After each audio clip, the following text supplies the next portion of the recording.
विभीषण की शरणागति की चर्चा चल रही थी।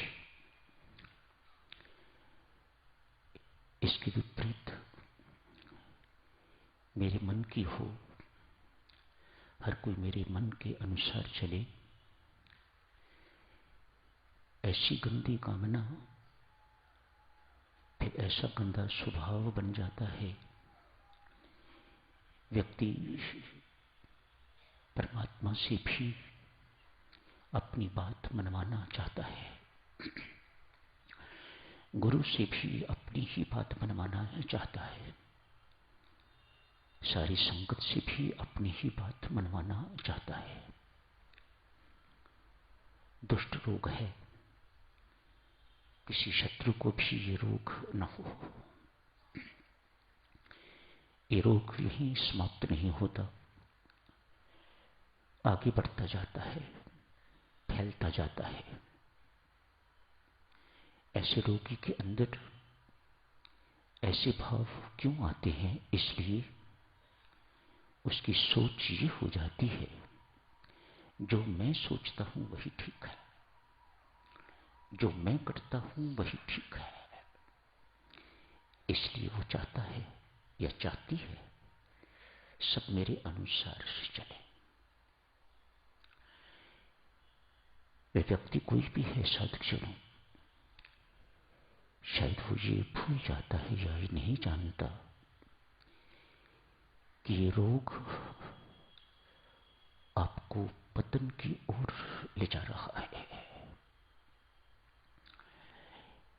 ऐसे पतन को एक दिन प्राप्त होगे जहां से कभी कोई निकाल नहीं सकेगा, उठा नहीं सकेगा।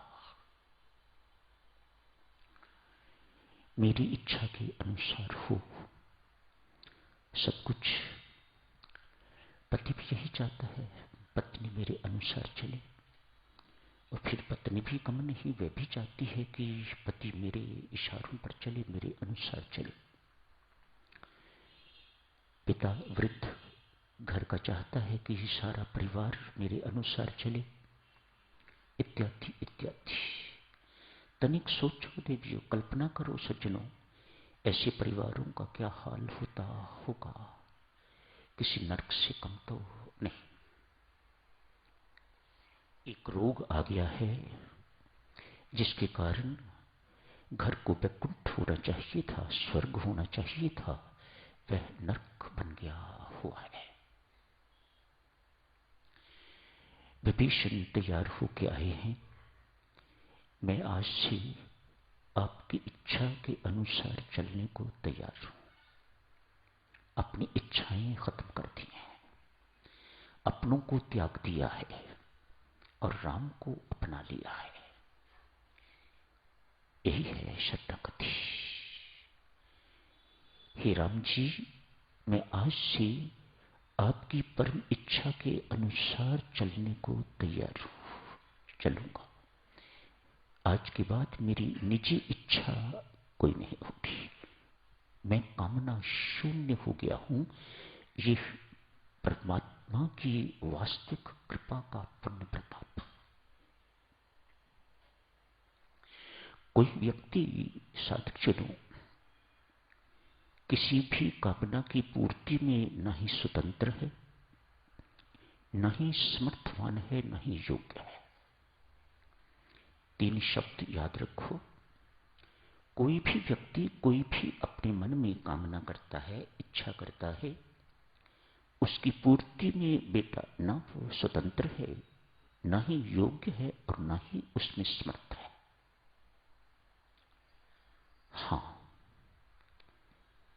कामना की निवृत्ति में हर कोई स्वतंत्र है, हर कोई योग्य है, और हर कोई समर्थवान है। ऐसों को परमेश्वर प्रचुर बल देता है। जो कामना शून्य होना चाहते हैं, जो कामना से निवृत्त होना चाहते हैं, जो इसमें प्रवृत्त रहना चाहते हैं, वे तो साधुत्व से बहुत दूर, परमात्मा से बहुत दूर जा रहे हैं। जितनी कामनाएं हमारे अंदर, उतने हम संसार के उन्मुख। जितनी कामनाएं हमारे अंदर कम से कम, उतने हम परमात्मा के उन्मुख।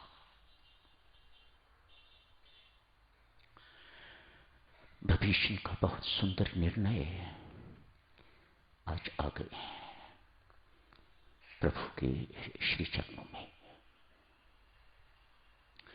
संदेश भेजा है, मैं आपकी चरण शरण में आया हूं। आकाश मार्ग से आए हैं, 4 लोग साथ हैं, सबके सब राघव के इशारे की प्रतीक्षा कर रहे हैं। क्या हुक्म है मेरे लिए? सुग्रीव जाके प्रभु से कहते हैं, प्रभु दशानन का छोटा भाई आया है। संबोधन देखिए, 10 मुख वाले रावण का छोटा भाई आया है। अपनी बात कह के जो बदल देता है उसे कहा जाता है तेरा 1 मुख है या 2, इसके 10। सुग्रीव अपनी नीति के अनुसार प्रभु राम से कह रहा है, दशानन का भाई आया है, शत्रु का भाई आया है, ये शरण देने योग्य नहीं है, इसे बंदी बना लेना चाहिए, इसे दंडित करना चाहिए। इसकी ये बात कि मैं आपकी चरण शरण में आया हूं, ये मानने योग्य नहीं है। इससे हमें दूर रहना चाहिए, इसे दूर रखना चाहिए। प्रभु राम सुग्रीव की बात सुन के तो मुस्कुराते हुए लक्ष्मण की तरफ देखते हैं।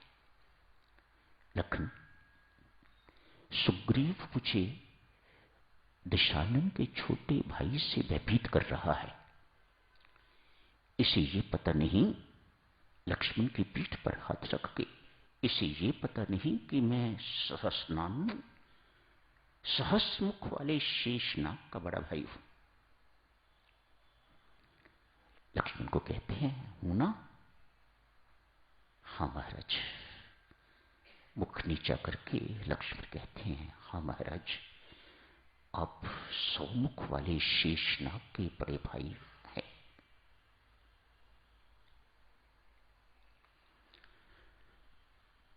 सुग्रीव संसारिक दृष्टि से, राजनीति की दृष्टि से जो कह रहे हैं बिल्कुल ठीक कह रहे हैं।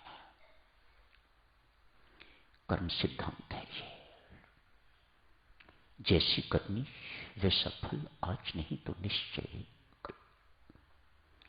इसका अर्थ ये हुआ, परमात्मा एक महान निष्पक्ष राग द्वेष रहित न्यायाधीश है।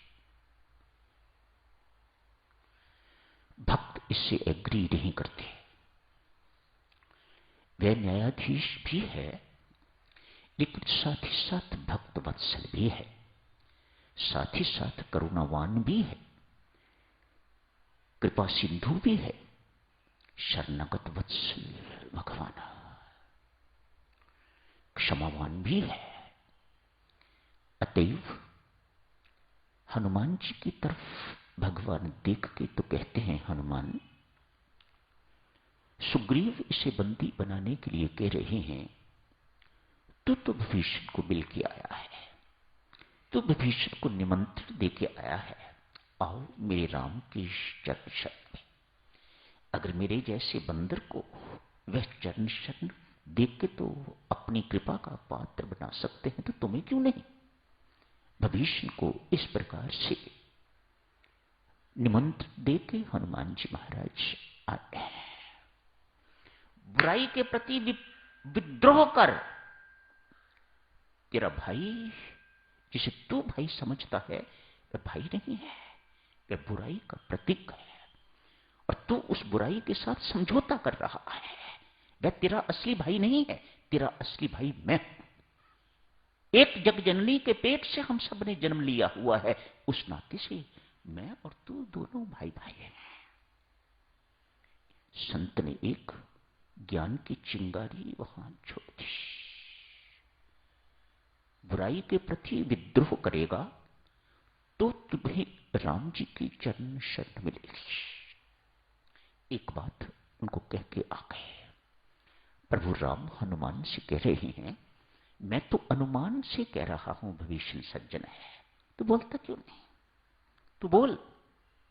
हनुमान जी कह रहे हैं तू बोल।